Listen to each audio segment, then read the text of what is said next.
As entrepreneurs, we all have a reason why we chose to leave our 9 to 5 for an 8 a.m. to 10 p.m. I'm here to capture those stories of why we all hustle and grind for our companies.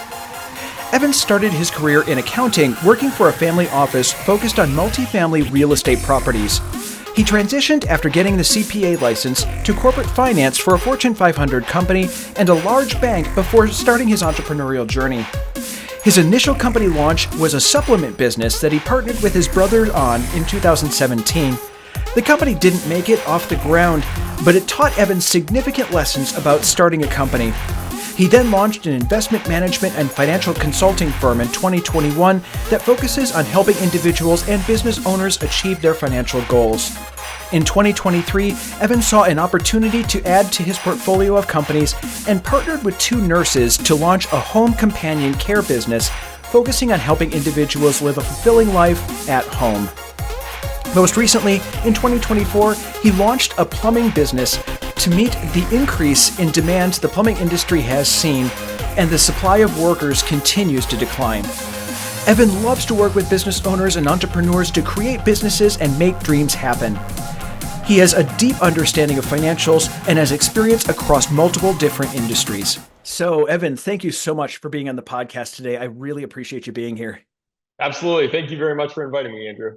So you've had a really varied past, and one of the things that stuck out to me the most, though, there's a lot of supplement companies, and so I've had a few guests on the podcast already who have had, successful companies and gone through, but you learned some very significant lessons from your experience in supplements.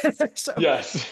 I have this saying, and I'm getting t-shirts. Like one of my guests said, you should make t-shirts of these things. And so I'm probably going to get t-shirts of it that says, some people are an example of what to do. Others an example of what not to do, but both are good examples. And I think we can learn from people like that. And so I'd love to hear what happened with that company. Absolutely. That honestly was probably one of my biggest learning experiences in entrepreneurship. And really, it all boiled down to my brother and I were big into fitness, and we started off working out. We were buying very high price supplements at GNC, online, etc. And I just looked at my brother one day. I was like, why are we overpaying for this stuff when we can do it ourselves? And so we've talked about it, thought about it, figured out that, especially at the time, this was early into like plant-based products. And we're like, all right, let's target a plant-based market. And then additionally, let's undercut the competition, because most of the competition marks up their products heavily just because they need to compete heavily in marketing. And so I was telling him, I was like, all right, let's undercut competition by having lower prices, and we're just going to grow word of mouth originally. And so it seemed great. We got a lot of initial traction from that because we were spreading this word of mouth. And we decided to undercut the competition. We needed to buy cheaper products. Usually that comes from international supplier. And so we ordered our first batch. We ordered, I think it was 300 pounds of protein, comes in the port, and we get a notification from the FDA that said we can't release this protein that we just bought. And that was a huge wind out of our sail. We were very disappointed. We actually even picked up the product too, and the FDA had notified us like maybe a day or two later. And so we had to bring the product back. And so we had these massive bags of protein that we basically had to destroy. And so contacted the supplier, they wouldn't give us our money back. And so we're like, all right, we're going to find another supplier. So we found another supplier. They send it got slowed down, but eventually got to us. And by this point, we're winds out of our sail, but we're like, all right, we're going to keep trying. We're pushing it.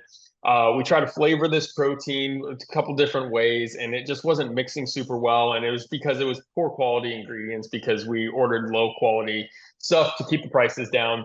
And by this point, we were just like, we were really burned out.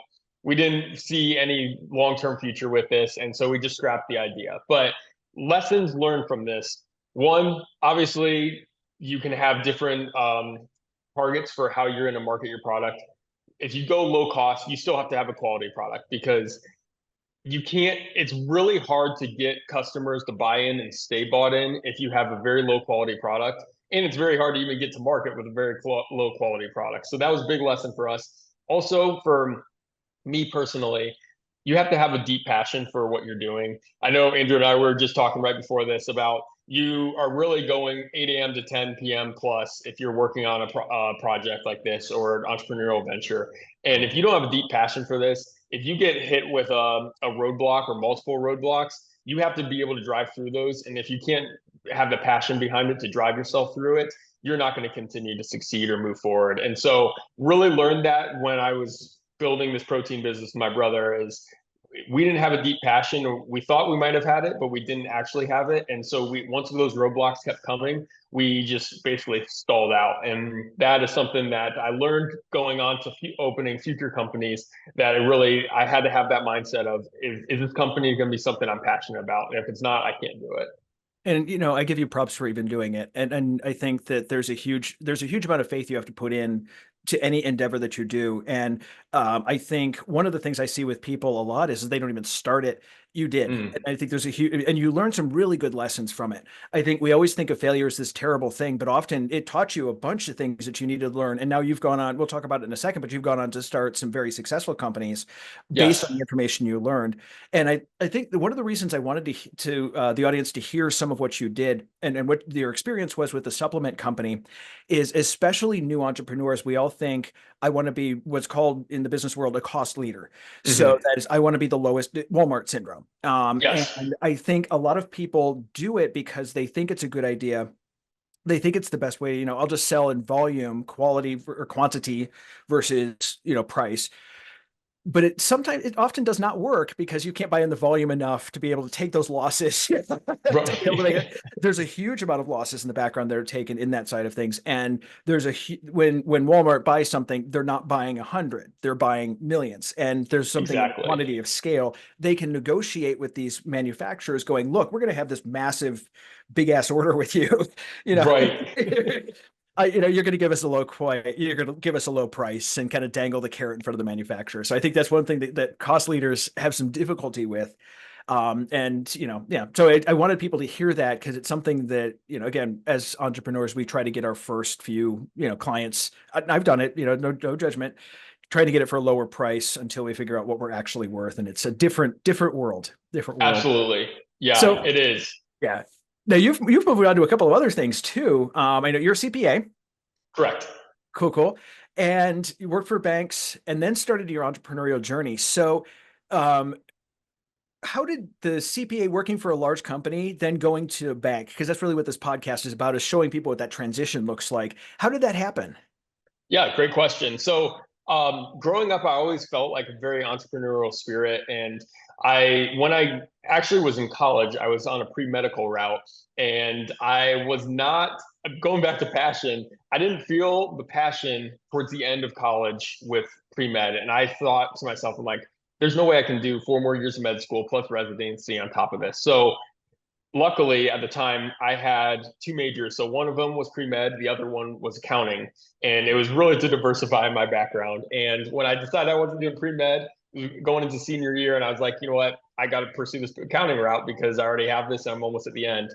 So got the accounting degree. And actually during that time, I started reading a lot about finance and investing. And it really worked out well because accounting is the language of business. And I'm like, all right, if I'm going to eventually start a business, I need to understand this from the ground up. And so I graduated, started working at a family office. And basically what they did was they owned real estate, mostly multifamily properties in multiple different states. And I was working in accounting for them to help them just balance their books, organize their financials, audit some data that they had. And I was doing that for about a year, and that was just enough time to get the CPA. And so I basically told myself, I'm like, I'm doing a year of accounting, and then I want to move into financial endeavors and eventually entrepreneurship. And so got the year of accounting under my belt, took the CPA test, passed and got my CPA license, and then started moving into larger companies. One of them, like you had mentioned, was a very large bank in the United States. And I was doing basically corporate finance and accounting for a bank. We were working on capital projects, investment projects, and through that, it gave me a lot of really good exposure at a very large corporation to then eventually take into what I'm doing today to much smaller, medium-sized businesses that need that exposure and that knowledge, but can't afford to have someone full time for that. And so, if you like, we can get into some of the stuff that I'm doing right now with some of those small businesses from that CPA background at a larger company and bringing it to a smaller level. So I want to get into a little bit about your experience with a family office. You're the first person Sure. who's been on the podcast who's from a family office, and I think a lot of people don't understand what a family office is. And so I'd like go into a little bit about not only what it is, but what your experience in the family office was, because I think it's really valuable experience. Absolutely. So the biggest thing that I found was super valuable there was family offices are usually just set up where it's usually one family, maybe it's a couple different families' money that is managed internally, and they have a team that literally your whole focus is managing this family's money or a group of families' monies.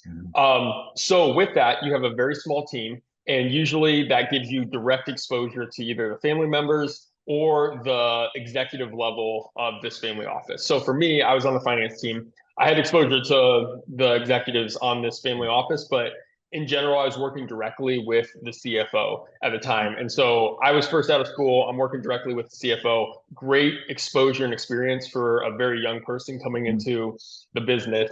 And that also gave me more insight to like how these individuals are viewing risk, how these individuals are viewing investments, how they're viewing portfolio allocation, which is phenomenal, again, from a young perspective, trying to go into eventually business and finance. And so that I really like that. And I recommend anyone, if you get the opportunity to work with a family office or in a family office, you get a lot deeper exposure because though family offices usually have a risk tolerance and the ability to move quicker on something than a larger corporation. So you get to see the best of both worlds in that. And so definitely gives you a better exposure than working at a larger company. Exactly. And that's why I wanted to touch on a little bit is that, to boil it down to a sentence or so, is family offices are for people who are extremely wealthy. They build a corporation that is in charge of managing their portfolios. So you're dealing with people that are very wealthy and seeing how they work, which is very different than how a bank works. It's a lot Absolutely. more fun. Absolutely. It's a lot more entrepreneurial. Yes. So you had that background too, and I think for you that helps in the entrepreneurial journey. Having CPAs that understand kind of how entrepreneurs work is very, very, very important. Very different than what anyone else does. Like you said, when you were younger, a lot of us had that. We were the black sheep in the family. We were the entrepreneurs. Yes. We thought totally differently than most people do, and often it's we're misunderstood because of that. It was really I really wanted to touch on the fact that then you went into work for an entrepreneur's portfolio, basically. Yeah, Right. and it's Right. usually the people that have the amount of money that that would warrant a family office. Generally, they're very successful entrepreneurs. So that was kind of Absolutely. interesting. Yeah, it was now talking about entrepreneurs. You also went back and added to kind of your company's portfolios, and you've started a couple of different types of businesses, like a few different Correct. industries. Go into kind of what you've done and some of the successful ones. Yeah, absolutely. So when I finally did leave corporate America, I originally went, and I'm still in financial services. So I opened a investment management and consulting firm that really my focus was working with small, medium-sized businesses and business owners and helping them with personal finances and their business finances. And that led me down a wild turning path. So really working with some of these business owners, I got to see at a more intimate level the way some of these business models worked at different industries. And I saw one, very profitable, two, very successful. And then also the third thing I saw was the lack of financial literacy in a lot of these businesses because the owner, super successful at sales, super successful at knowing their business. But when it comes to finances, that's not what they want to focus on. And Yeah. so me with a financial background, I'm like, all right, if I can get into these businesses and just help them and either start them with them or be in it as after they started and just help them continue to succeed. It's the best of both worlds for me and for the clients. And so I started off with a financial service firm, and that branched me into going into the home care space, which I started a company with my sister-in-law and her best friend, both retired nurses, and it's in the home companion care space. And really that drove from I was working with a client and I saw how successful they were doing. And I was like, you know what, we can branch into something in a different market with the same business model. And so we were working on this business together, and it started taking off. And we actually had a lot of good learning lessons along the way on that too. And one of them specifically, we actually were dealing with it last week where um, we were expanding our team, but also with the expansion of team comes with you have to match the clients and the team members pretty well to have great fits. And we started coming into a spot where we're having clients come in and team members are like, uh, they were a little bit wishy-washy, some of the team members. And to have a quality service and a quality business, you need to make sure you have the best of the best working for your clients directly, because that at the end of the day comes back on you and your name of your business. And so we had to part ways with a couple different workers. And with that, we realized, all right, the way we structured our business model originally, it was working, but once we get to a certain scale, it's not working anymore. So me and my business owners turned around, flipped the business model to change it in a way that is able to scale. And we're running with that right now. And I'm looking forward to seeing what that produces in the future. But so far, it's been a great ride on the home care side to get into that. But go ahead. No, that's great. No, I was going to say that, especially the home care side, I have a personal connection to that. I helped my grandfather during the last 6 years of his life to live at home, and then bringing in home companion care, because while this was happening, I'm building a business, and bringing in companion care was an amazing thing because he never was in a nursing home ever. He was 97 when he passed away. He was blind for the 10 years before that. But I think it's a really critical business because you know, nursing homes are not great places to go, and having that, being able to spend your last days at home with the companion care really is an amazing business. I mean, I have nothing but respect for people that do that. It is a very difficult business. Yes. Finding quality workers, we went through a number of different agencies to try to find one that was quality, and it took a very long time to do it. So I know that struggle that you've been through. But it's nice to see also how you kind of pivoted when something wasn't going right. You were able to pivot from there and move that. And that's what we do as entrepreneurs. We're really good as pivoting. Yep, absolutely. Yeah.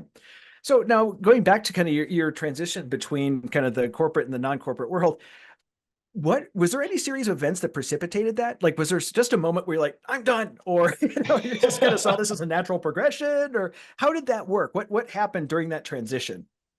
Great question. I always knew that I would like to do this. I just didn't know when. And something that actually was very beneficial for the transition period was this was in the middle of pandemic. Everyone went remote work that could.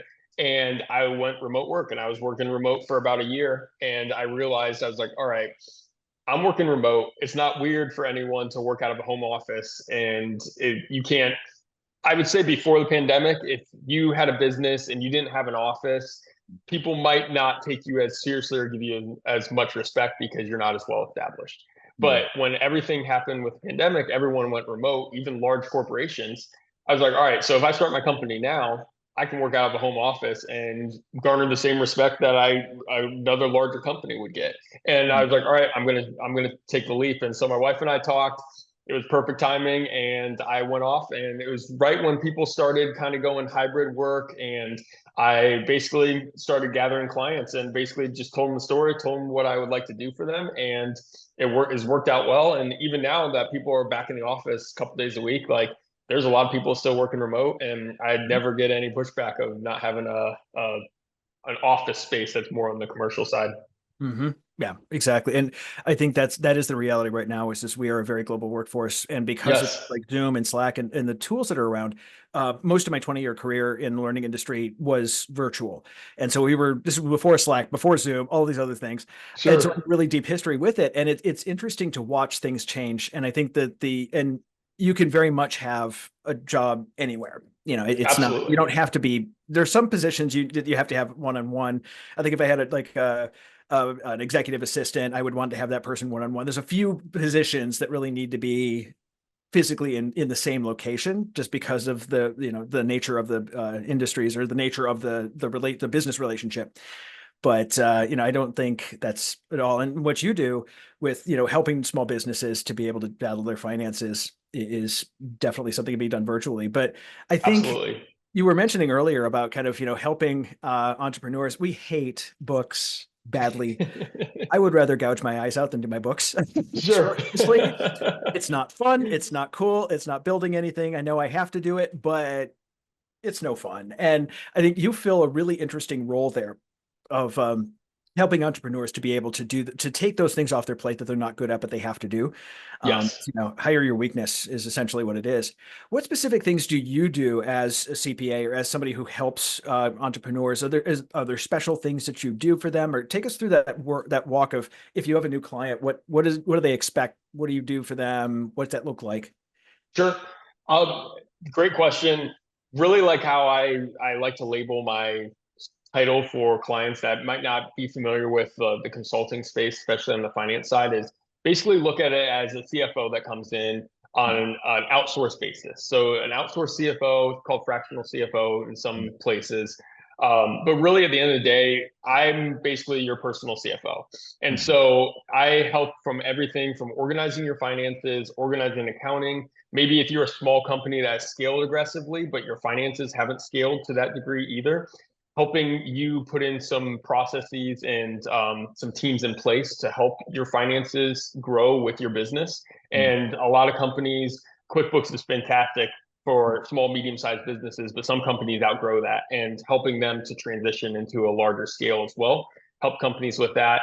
Also on the front of growing, helping companies even currently as we speak with capital raising to continue that growth too. And so a lot of business owners and entrepreneurs, they, again, back to it, they're great at sales, great at their business, but when it comes to their finances and presenting their finances to investors or banks, it's not their forte. And so I come in and help them put business plans together, formalize financial plans that I can then present to investors to help them raise money to continue their growth.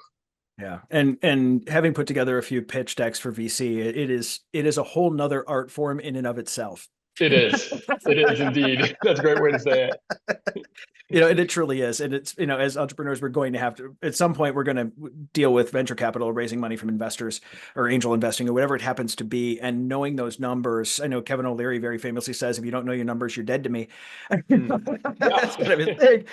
And as an investor, I mean, that's something that's difficult. And having an outside person come in who really knows those numbers and can be able to say, well, here's this, here's this side of things. Here's what we need to look at. Here's your projections, giving realistic projections, things like that is, Right.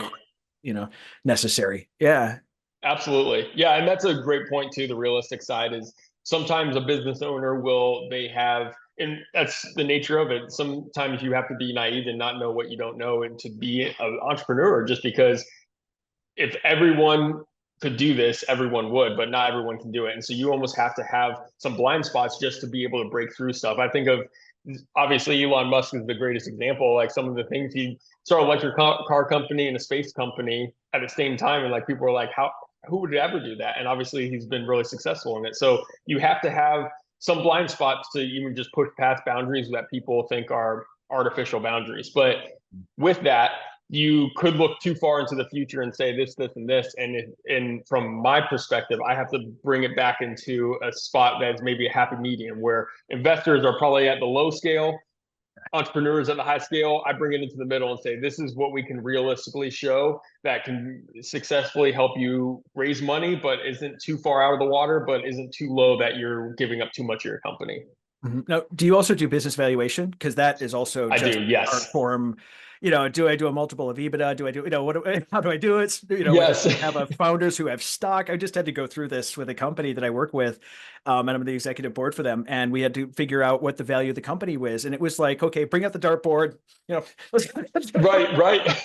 It seemed like it, but we had a person who was evaluating the company, who was very good at it, has founded companies for 30 some odd years and is just an expert. But that is something that I think we don't think about either, is that our company is just not double our net, or there's not like a fast and true thing. There's a lot more to it. And like Absolutely. you said, investors are going to look at it one way, you're going to look at another. Right. I try to bridge the gap for them. Exactly.